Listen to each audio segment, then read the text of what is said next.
Mag-aaral na tayo ng Word. Kanya hiling kong ihanda nyo na inyong mga Biblia, notebook, at ballpen. At tatalakay tayo sa Proverbs chapter 4, verse 23.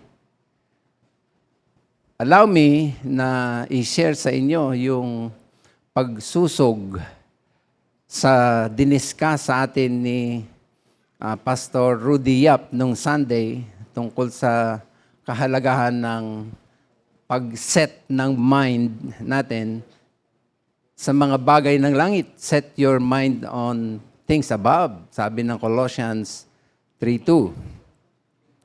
At sinimulan namin na nung Miyerkules ang unang serye, Lord willing, ito yung magiging series ng ating pag-aaral ngayong buwan ng Marso. Not realizing na share ng aking anak, sabi niya, Dad, last year, March, the same month, ito rin yung series about our mind na pinapailalim sa Panginoon. Sabi ko, magaling si Lord. Anyway, so ipaintulot ninyo na aking balikan yung mga na-discuss namin last Wednesday sa kapakanan ng mga hindi nakakasubaybay at gayon din ang ma-elaborate pa at madagdagan pa ng puntos na mahalagang dapat nating matutunan.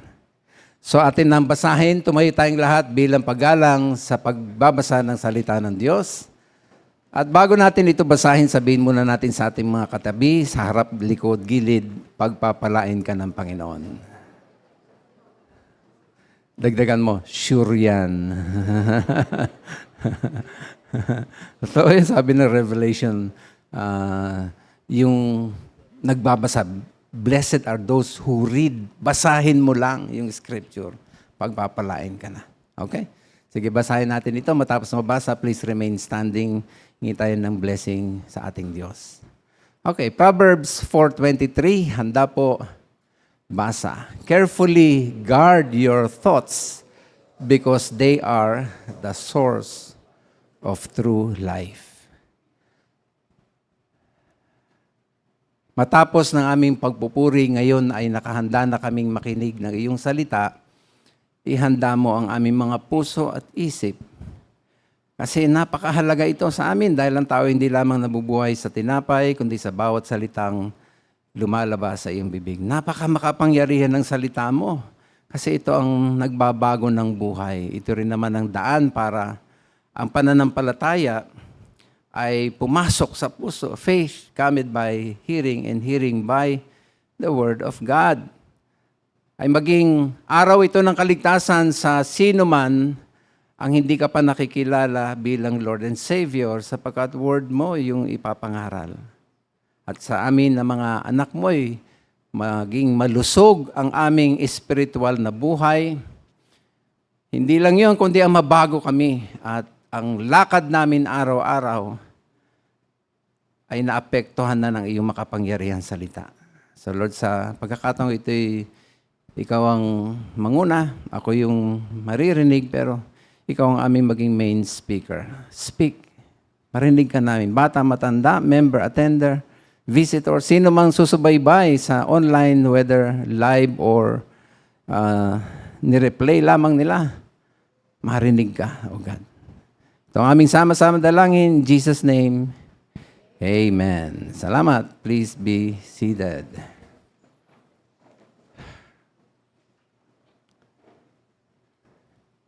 Set your minds on things above. Bakit nga ba mahalaga yung set your minds on things above? Of course, hindi mean yan na lagi kang nakatingin sa langit. Hindi rin naman ibig sabihin niya na lagi mong iniisip yung mga angels o throne of God o believers na naka-white robe. Ganito po, no? Kapag ang isip natin nakafocus lang lagi dito sa lupa, napupuno lang tayo ng kaabalahan, kabigatan, at kadalasan pinanghihinaan tayo ng loob. Tama ba? Agree kayo doon? Kanya, yung set your mind on things above ay nagbibigay paalala sa atin, babantayan lamang natin yung ating isip dahil nandito tayo sa lupa. Pag dito lang ang focus, panghihinaan lang tayo ng loob. Dahil dyan, nice ko i-share sa inyo ang paksang guard your mind. Sabi mo sa inyong katabi, guard your mind. Kaya napakahalaga na ating maturuan ang ating isip, ating puso, ang ating emosyon, lalo na ang makontrol at magkaroon ng kapayapaan sa kabila ng maraming mga dahilan na nakakapagligalig sa atin. No wonder talagang sasabihin ng Bible, set your mind on things above. Kasi, ang meron na lang tayong paghuhugutan ng lakas ay yung nanggagaling sa Panginoon. Yung kapayapaan, yung katahimikan ng puso at isip. Yun yun. No? Guard your mind kasi guguluhin ka lang ng mundo.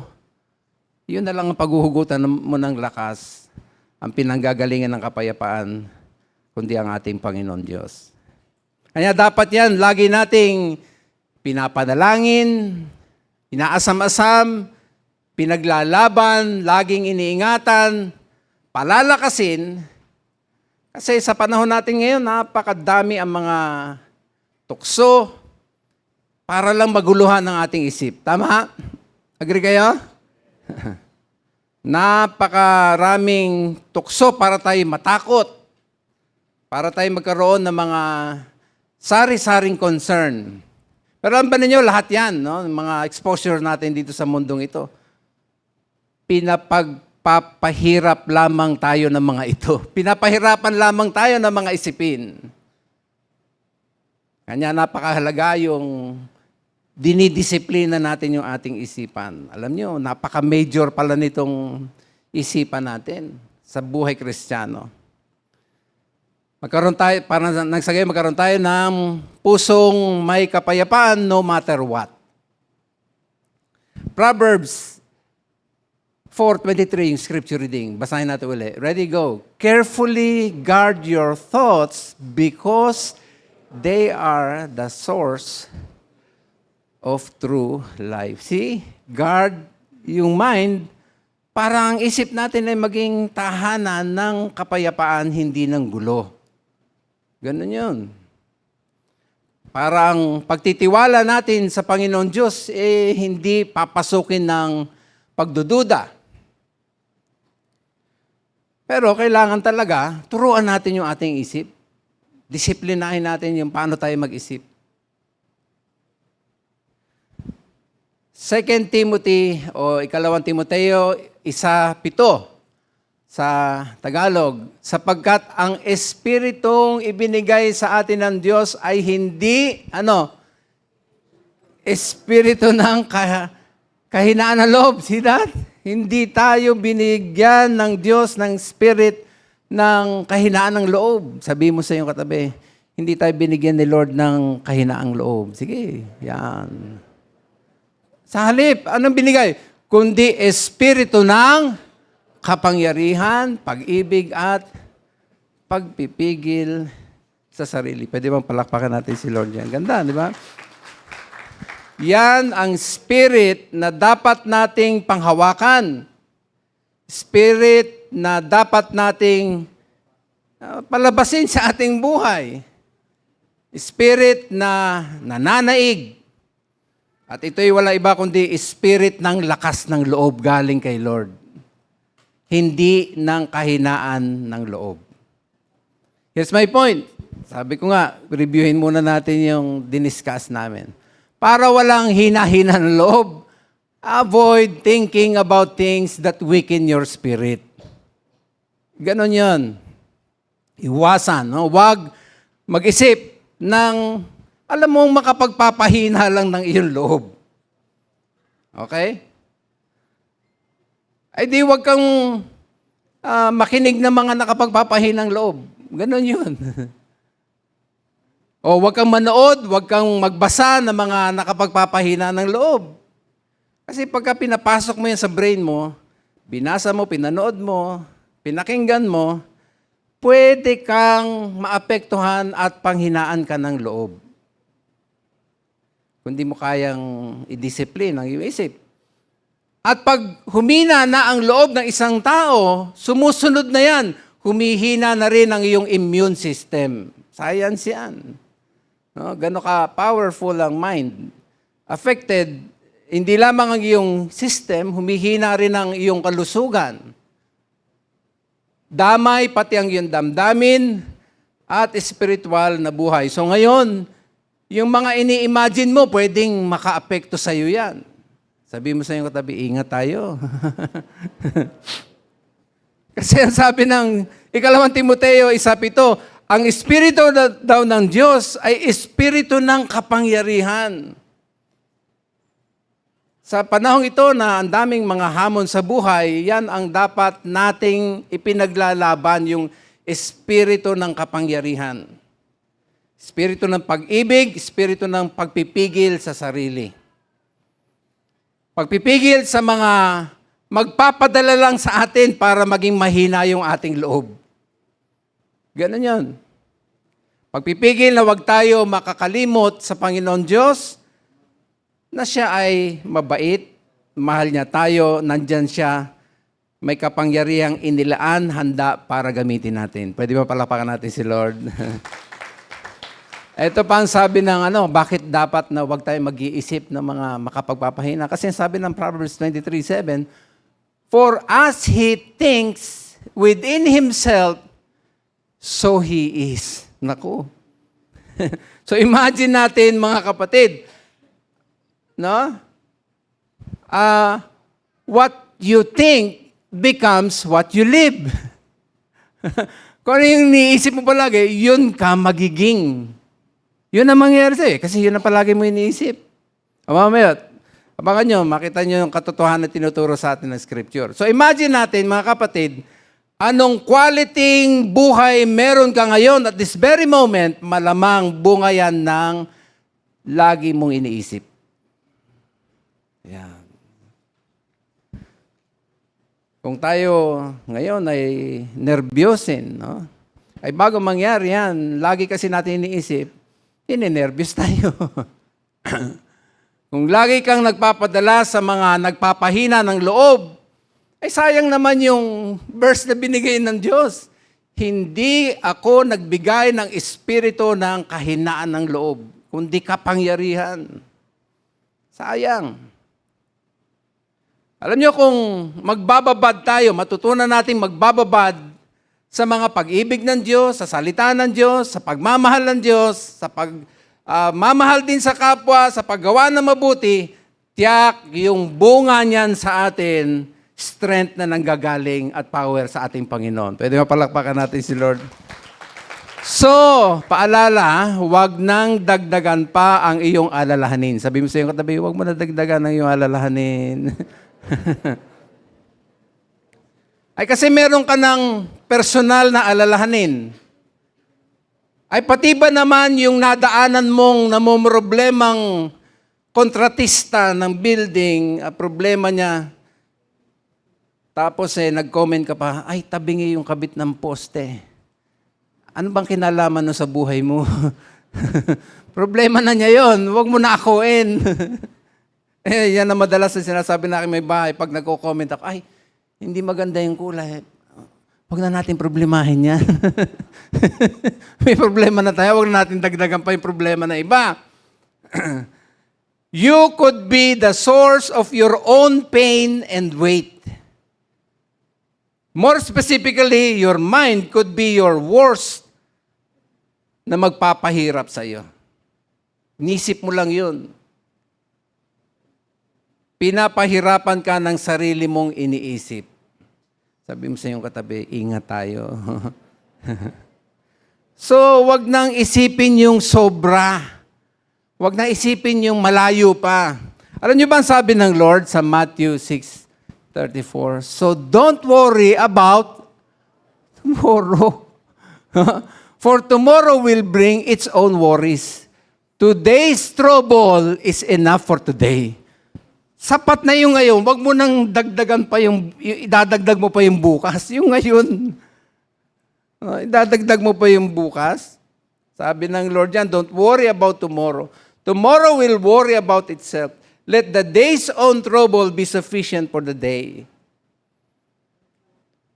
Sa mga ganitong panahon, it's always best to focus only on what is immediate before you. Ganun yun. Kasi yun lang, kung minsan, ang kayang abutin ng ating resources at ng ating energy. Ay hindi mo na dapat gastusin pa ngayon yung resources at energy mo na naka-reserve for tomorrow's need. Ba't kukunin mo yan para gamitin ngayon? Para bukas nga yun eh. Eh di kung nagamit mo, in-advance mo yung para bukas na lakas, di wala ka na lakas bukas, manghihina ka nga. Tama? Kanya tayo nanghihina. Advance tayo mag-isip, naku, ay yung ngayon, sabi ni Jesus, yung ngayon lang. Huwag mo na dagdagan. Yun yung mga nakapagpapahina, no? Hindi natin nababantayan. Mapapagod nga tayo. So avoid thinking about things that weaken our spirit. Number 2, naaral po namin, ang pinakamaganda magagawa natin, start thinking about things that will give you strength. Philippians 4:8. And now, dear brothers and sisters, one final thing, see that, ha? Ito na yung huli at mahalagang habilin. One final thing. Ano yun?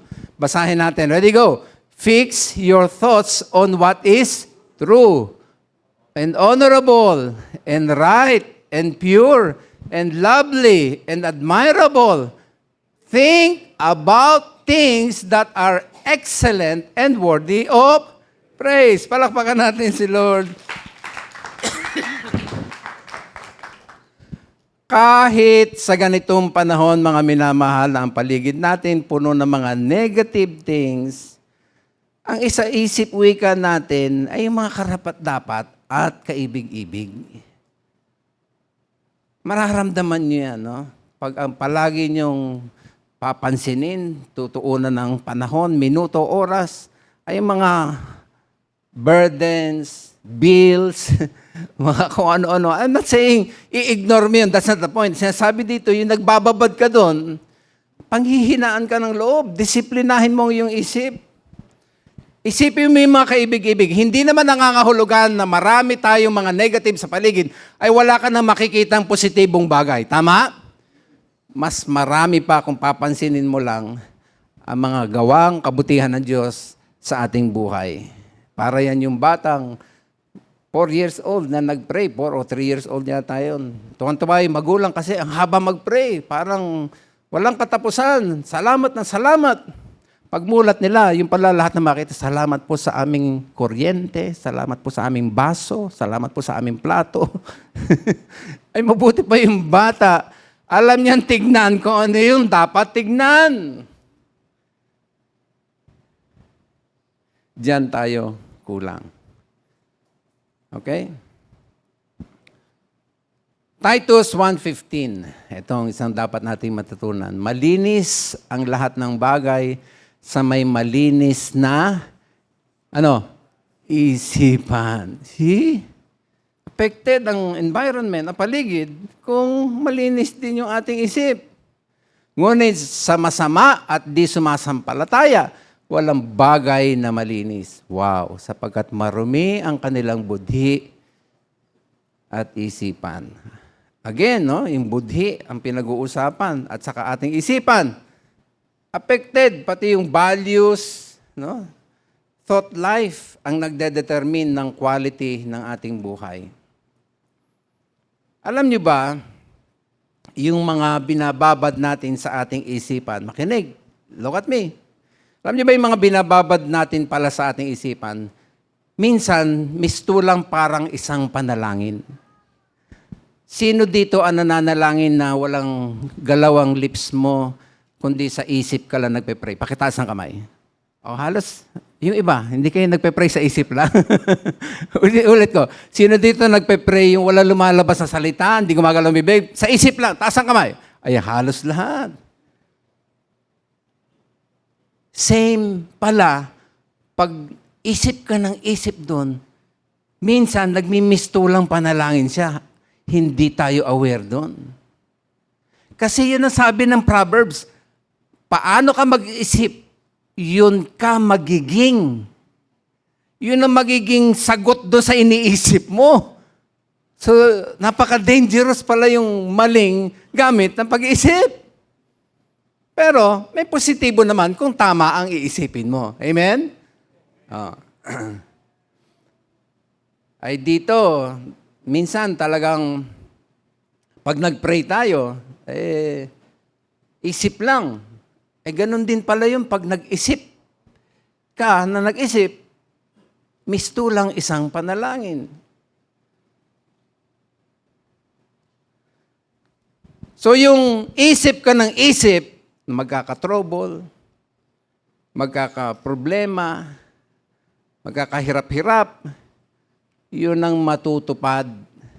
Kasi yun ay parang nagiging prayer sa isip mo. Okay? Whether or not na-verbalize o na-deliver mo in the format of prayer, yung isip, yung iniisip parang prayer, kanya pagka nag-iisip ka ng mga pangit na bagay, para mo na rin pinag-pray yun. Yun na hindi natin nare-realize. No wonder talagang sasabihin ni Paul sa mga Christian sa Philippians, dito nyo ituon ang isip nyo sa mga magaganda. Kasi yan ang maibubunga niyan sa inyo. Hindi yung puro negative. Hindi yung puro pangit. Hindi yung puro mali. That's why it is important to discipline the mind. Everything that crosses at nagbababad tayo dyan sa ating isipan, parang prayer. Sabi mo sa iyong katabi, ingat tayo talaga.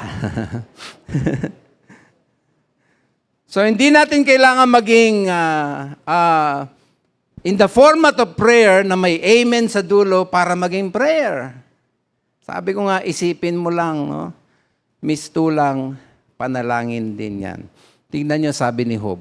Notice nyo, no? I-analyze natin yung words niya. Job 21:6. When I think about this, ano ang resulta? I am terrified. What else? Trembling seizes my body. See?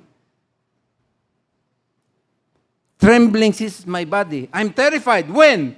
Nung nag-isip. Yun nga eh. Kanya tayo nagkakaloko-loko kasi yun ang iniisip natin lagi. Dapat ginagard pala talaga ng husto ang ating pag-iisip. Alam niyo, ang problema talaga na nagawang pagkakasala ni Adam and Eve nung kainin yung prutas na ipinagbabawal, nakorap lahat ng bagay.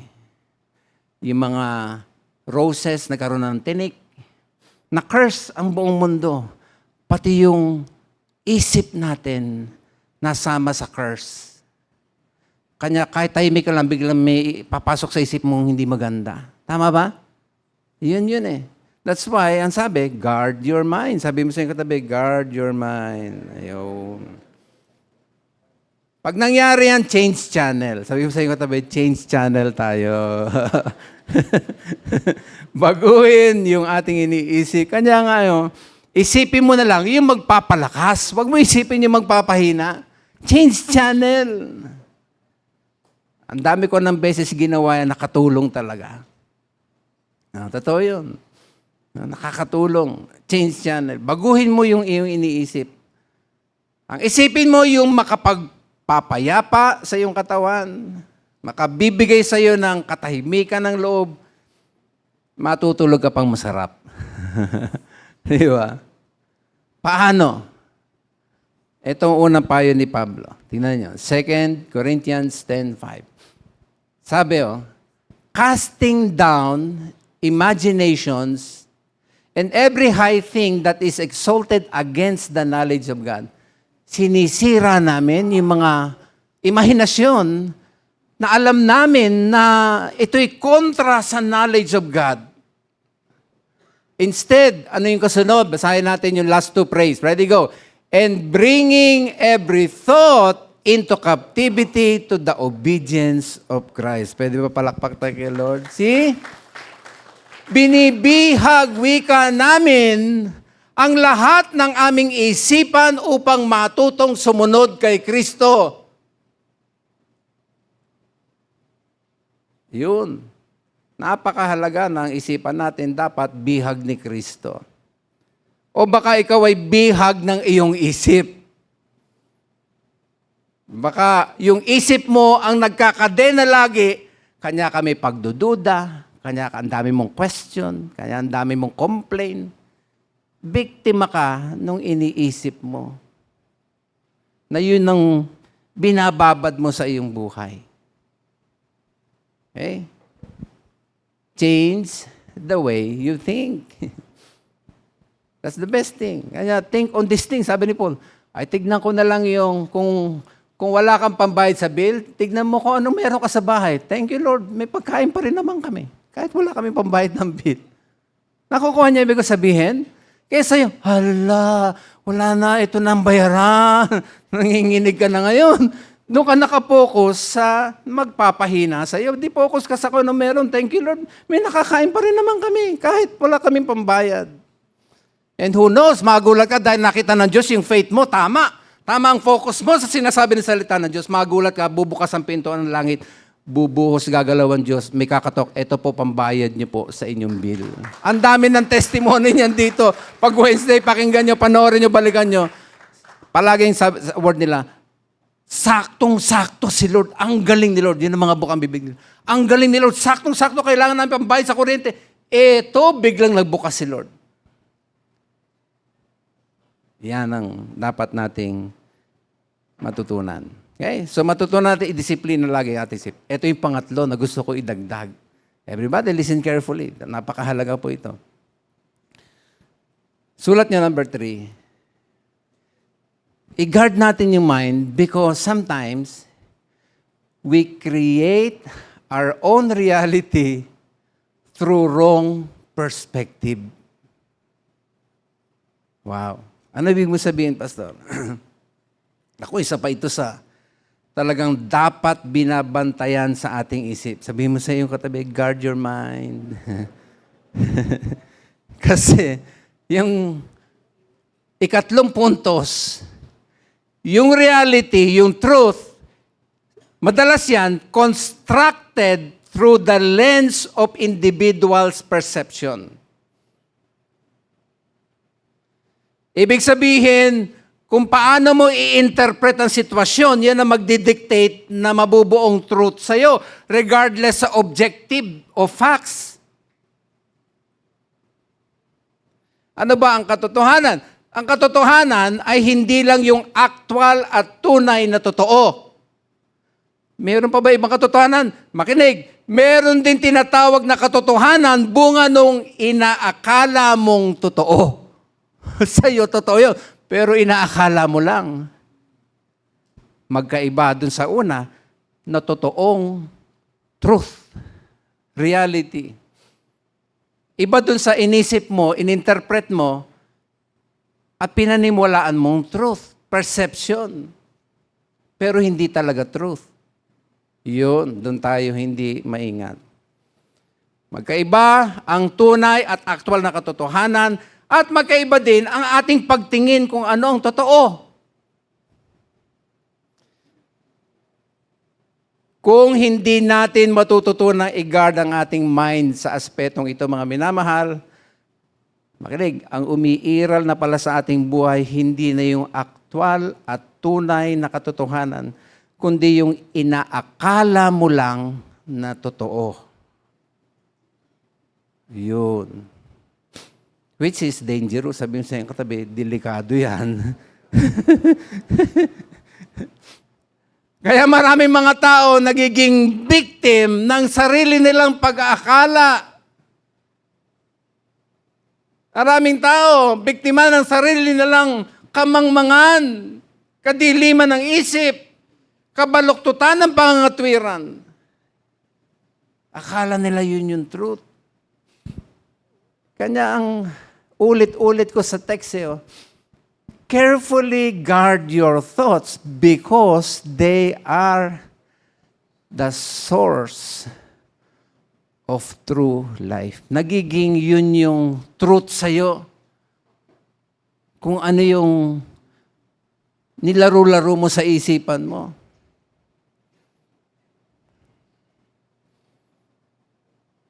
Pagka iniingatan at binabantayan natin ang ating isip, yan ay pinagmumulan ng maganda at tunay na buhay. Pag hindi, yan din naman ang pagmumulan ng hindi tamang buhay. Yun. Alam niyo, ang buhay natin ay kinukulayan, kinokortihan, tinutungtungan ng mga paraan ng ating pag-iisip. Magkaiba ang buhay ng taong laging nag-iisip ng problema, kalungkutan, kesa doon sa laging masaya ang iniisip. Makita nyo, kitang-kita ng kilos. Ginagawa ng taong palagi iniisip ay problema. Kesa sa taong iniisip palagi maging masaya. Magkaiba ang makikita nyo sa kanila. Tama ba? Kung ano ikaw yun ang sabi ng Proverbs yun ka magiging, kung ano iniisip mo. Sa mga pag-aaral, researchers have found ang daming mga pagsasaliksik na ginawa dito. Ang sabi, makinig, ang ating guni-guni o imahinasyon ang bumubuo ng konsepto na ginagawa nating katotohanan.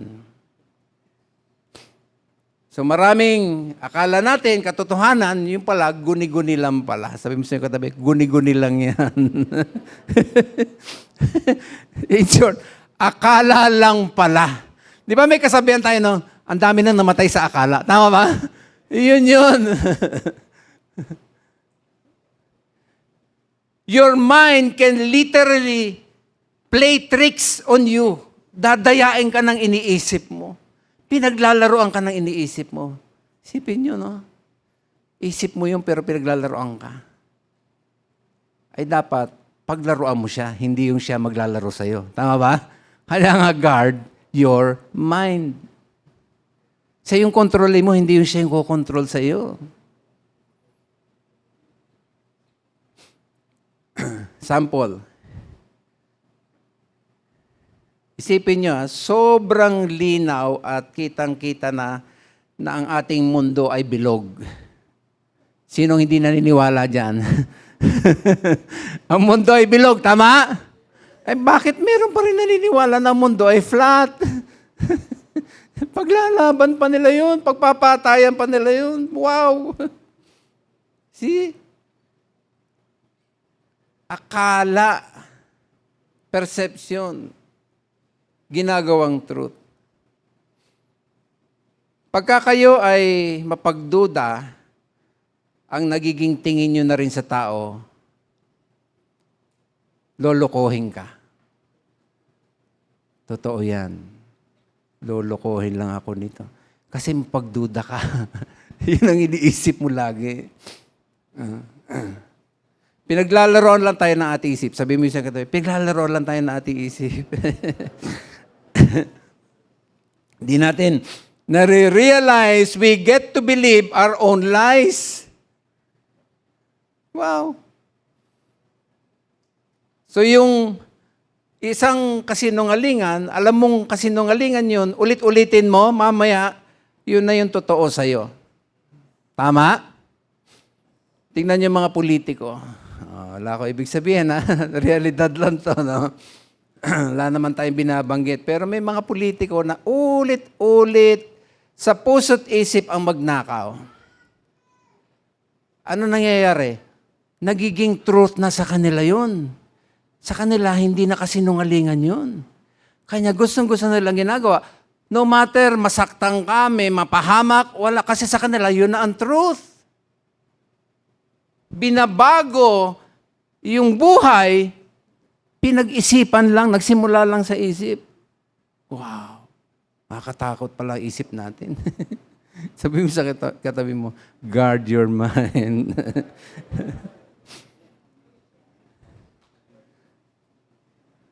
Minsan yung isang pasyente, dahil may religious belief siya na bawal ang blood transfusion, merong ganyang religion, bawal ang blood transfusion. No? Dahil yun ang paniwala niya, So ayaw niya magpasali ng dugo. Ay kinakailangan na siyang salinan ng dugo, so sapilitan siyang sinalinan ng dugo sa consent ng kanyang mother-in-law. At dahil ang paniwala niya ay masama, ba't niyo ko sinalinan? Alam niyo nangyari? Namatay siya.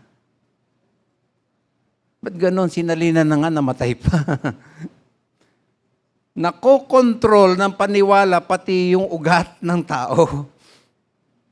Okay? Pati yung pagpasok ng dugo. Alam niyo ba, ito, makinig kayo, this is true. Ang paggaling sa sakit at ang paglala ng sakit, depende yan paano mo iniisip ang iyong sakit. Agree kayo? Recent studies suggest what really affects your outlook on life is the way you perceive reality. Wala akong masama ibig sabihin dito, alam naman na ito na aking mga pinsan. Yung aking tiyahin, kasi ang nagkwento nito mismo yung pinsan ko. Yung nanay niya, yung aking tiyahin, ilang beses nang pinatest yun. Lahat ng test, takot-takot na test, wala siyang sakit. Pero palagi ang bukabibig, may nararamdaman ako. Ang sama ng aking pakiramdam. May cancer kaya yata ako. Alam ba ninyo yung kinamatay niya? Cancer. Naintindihan niyo ibig sabihin? Nandiyan pa kayo? Ba't ninahawakan niyo na yung mga isip? Yung pinsan ko pa isa, yung aking pinsan buo, no? Yun din ang kwento niya sa akin. Siya mismo nagkukwento. Lahat ng test, pakiramdam niya may bukol siya. Meron talaga yun, nararamdaman ko. Lahat ng test sinasabi na wala. Ayan, ako, kanya pala talaga kahabi-habilin ng Biblia, guard your mind.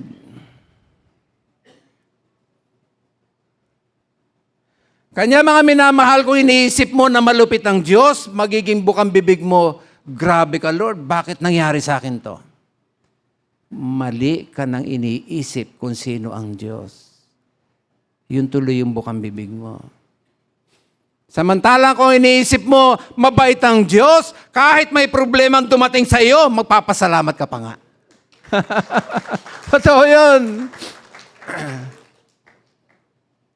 Kung paano ka mag-isip, kung anong iyong kalooban, yun magiging ikaw. Thought is one's reality. Napatunayan na yan ng science, na pag pumikit ka at inisip mo sa sarili mo, nag-concentrate ka, maginaw. Giginawin ka nga. Totoo. Powerful ang mind. Pag isip ka ng isip na kumbinsin mo yung sarili, hindi ako magaling, wala akong kwenta, magiging wala kang ang kwenta. Totoo yun. Magsusulok ka. That's true. Pag nakumbinsin mo sarili mo, dahil yun na palagi mo iniisip, talunan ka, loser ako, ay magiging talunan ka nga.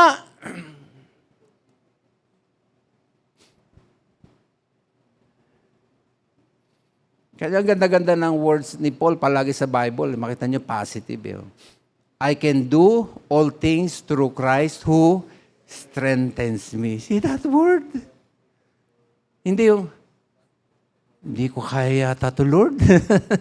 Ganun na unahan na natin si Lord eh. Lahat ng gagawin mo aayon sa pinaniniwalaan mo. Kanya dapat sinusuri natin, mga kapatid, kung paano tayo mag-isip. Mahalagang binabantayan natin ang ating pag-isip. Sabihin mo ulit sa iyong katabi, guard your mind. Yeah. Paano kayo mag-isip ngayon? Pag nakumbinsi mo sarili mo na end of the world na, ala, end of the world na. Ay, baka hindi ka na-attend dito. Nanisip mo end of the world na. Takot at takot, baka di ka na makakatulog. Tanungin ko kayo, ha? Everybody look at me. Wala mo nang mimintis dito sa tanong ko. Look at me. Pinapayagan nyo ba yung mga basurero na magtapon ng basura sa loob ng bahay nyo? Hindi. Pinapayagan nyo ba yung mga magnanakaw na pumasok sa inyong bahay? Bakit pinapayagan natin yung mga maraming maling kaisipan na pumasok sa ating isip at puso? Ay kung ayaw mong tapunan ka ng basura, huwag kang papayag na lagyan ka ng isip mo ng kasinungalingan. Dahil yun ka maaapektuhan at magiging maniniwala ka doon sa iniisip mo. Talo ka lang. Ikaw lang din ang magdudusa. Yan. Sabi mo ulit, guard your mind. Tandaan po natin na yung ating utak, ang sentro ng ating pagkatao. Alam natin, puso ang sentro, di ba? Ay kanya nga interchangeable yan sa Bible heart and mind. Magkasama lagi, heart and mind. Pag sinabing puso, minsan ang tinutukoy, mind. Yan. Kasi, diyan nagmumula ang lahat ng gagawin natin.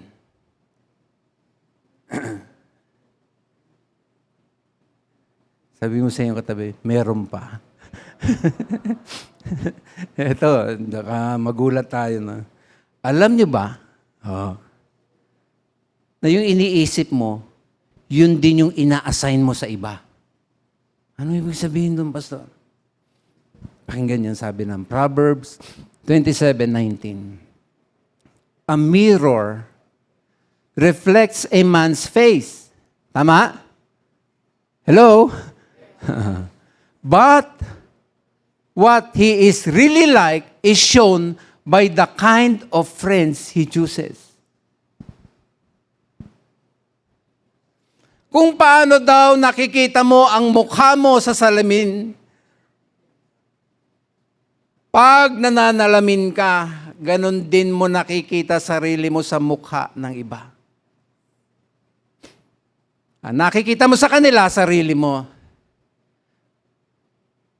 Kanya kung manluloko ka, iniisip mo, lolokohin lang din ako nito. Ganun yan. Sample, yung mga tatay na nung kabataan ay babaero. mga tatay nung kabataan, no? Alam niyo yung mga tatay na babaero nung kabataan, pag sila'y nagkaroon na ng pamilya, yung anak niyang babae, mahigpit siya.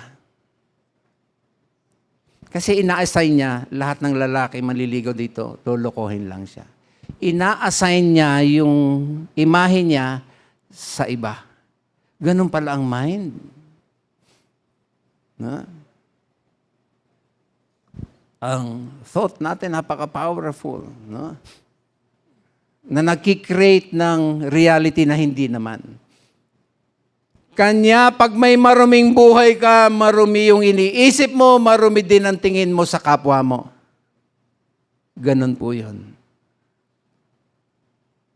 Pero pag mabait ka, mabuti ka, normally tingin mo sa iba, mabait. Tingnan mo yung katabi. Oh, di ba? Bait, di ba?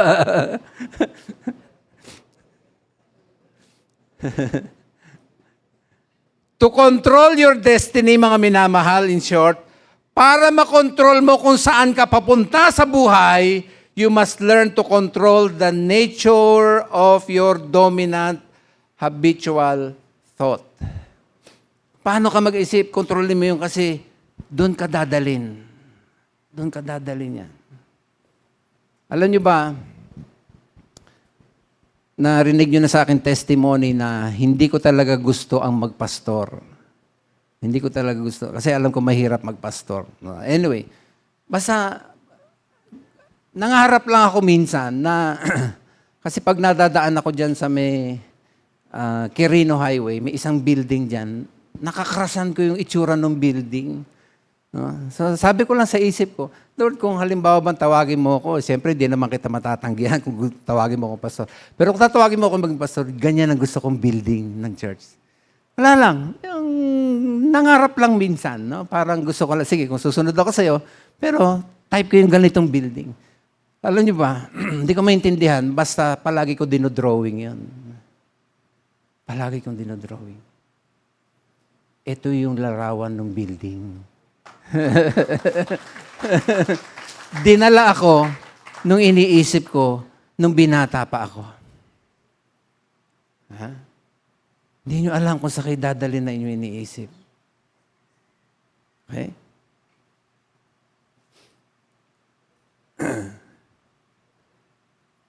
Kanya kung negative ka mag-isip, diyan ka dadalhin ng iniisip mo. Oh. Sabi mo uli sa iyong katabi, meron pang isa. Kanya dapat. Di ba? yung nakikreate ng mind natin, no? Na napakadami pala. Grabe, dapat binabantayan. Alam niyo ba, ito yung meron pa. Makinig kayo. Maraming research ang nagpatunay, your thoughts is a magnet. It attracts its own kind. Ano ibig sabihin, Pastor? Punahin po ninyo yung mga drug addict, drug user. Pag nagbakasyon yan, usually magulang, addict ka, lipat kita. Doon ka sa probinsya para malayo ka sa barkada.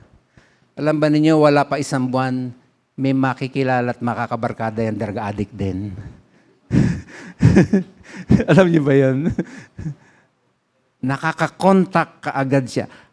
Ang tabyas kasi ng kanyang brain, parang cellphone, may signal, mabilis nakakadetect ng kaparehas ng isip niya.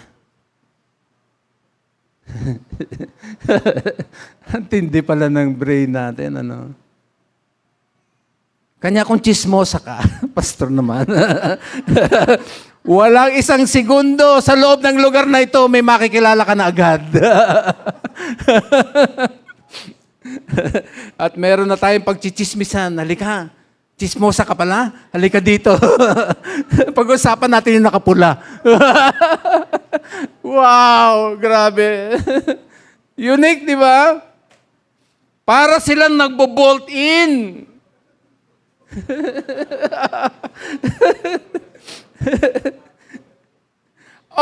Etong punchline.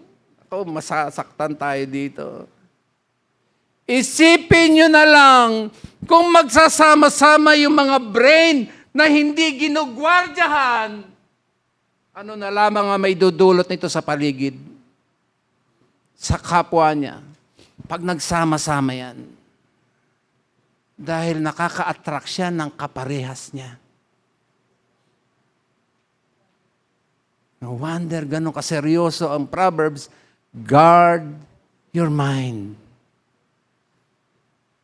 In closing, merong eskwelahan dyan sa probinsya. Ang pangalan ng school ay Purong Ginto Academy. Ganda, no? Pure Gold. Purong Ginto Academy. Ito ay isang pribadong eskwelahan sa probinsya. Kilala, maayos ang pasilidad, mabuti ang reputasyon. May isang nanay, nagsimula ng chismis sa kanyang isip. Ako iniisip, yun ang nagiging galaw, nilagay sa Facebook. Ang nilagay niya sa Facebook, si principal, yung pondong project, pampagawa ng library, pinampagawa ng bahay. Nang walang pruweba. Ito ang mga mabibilis na kauri ng brain, ng magnet. Totoo! Wow! Kanya-kanyang comment, naku, mas mabuti pa i-transfer ko na lang ang aking anak. Huwag na tayo magbayad ng tuition. Ay, ginagamit lang pala ng principal. Eventually, dahil sa naglarong maling isip na naka-attract ng katulad niya mag-isip, bumaba ang enrollment 60% sa loob lang ng isang buwan. Nawala ng kita ang paaralan, hindi na kayang bayaran ng mga guro at maintenance, sa huli, nagpasya ang paaralang magsara. Napatunayan ng audit at ng batas, walang kinalaman ang principal sa chismis. I wonder if this thing, so-called unguarded mind, happens sa church. At makaka-attract ng kaparehas niya mag-isip. And what will happen sa church? Hindi na ako dadalo dyan. What will happen sa church? Naintindihan niyo sinasabi ko, mga kapatid? Guard your mind. Guard your mind. Hindi mo alam kung saan kapahamakan ka dadalhin ng iniisip mo. At hindi mo rin alam kung anong resultang kapahamakan ang may dudulot ng masama mong inisip. Bukas makalawa, haharap ka sa Panginoon. Anong inisip mo? At anong resulta ng inisip mo? Hindi natin matatakasan yan. Tayo na tayong lahat.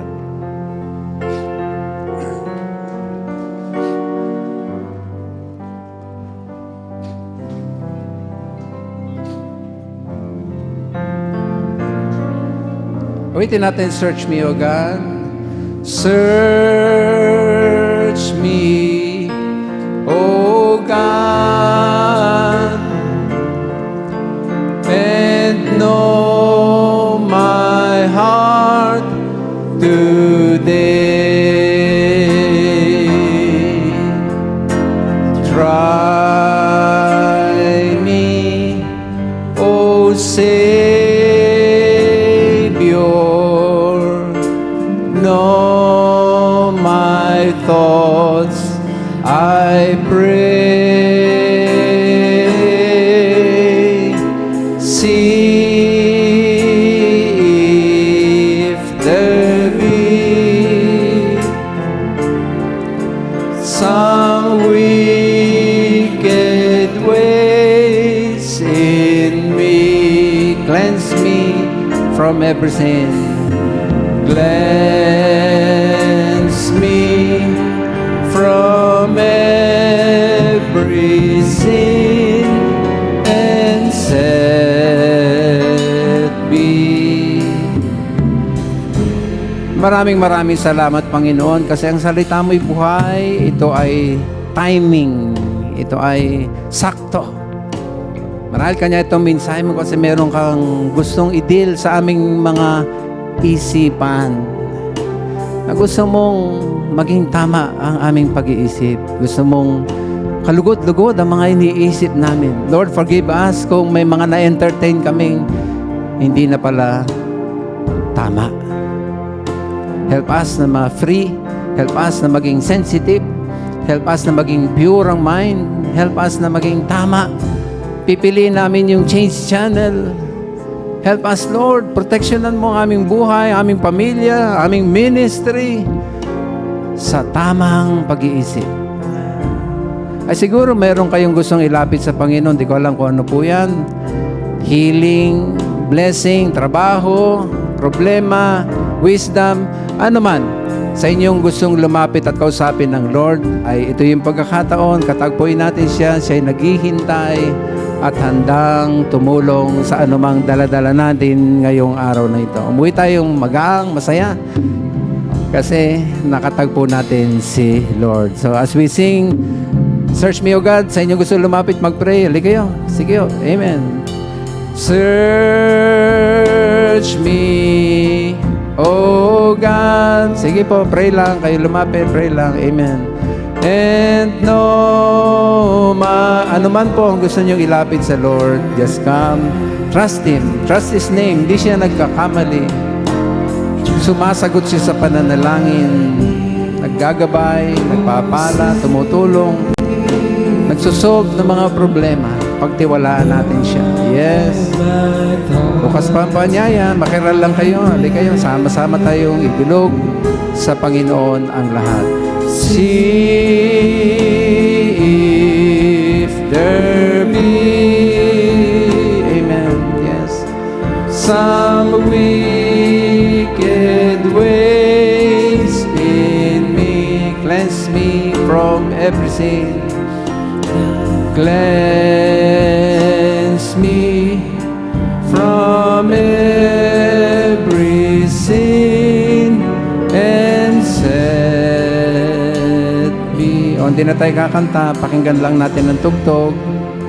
Pero sige lang po, kausapin nyo lang ang Panginoon.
Panginoon, sa paglapit ng iyong mga anak, ay ito'y sapagkat pinagtitiwalaan ka. Lahat ng ito ay iyon ang hawakan, akapin ang bawat isa. Bigyan ng peace. Peace sa isipan. Kapayapaan na magpapalakas. Kapayapaan na magtatalo ng kahinaang loob. Kapayapaang magbibigay kasiyahan sa bawat isa. At Lord, buhos mo ang blessing sa nasumpungan mong tapat. Nagtitiwala sa iyong lubos. Umuwi kaming masaya, payapa. Pinagpala kasi nakatagpo ka namin. Salamat sa iyong presensya. Salamat sa iyong word. Thank you, Lord. Thank you. We worship you in Jesus' name. Amen.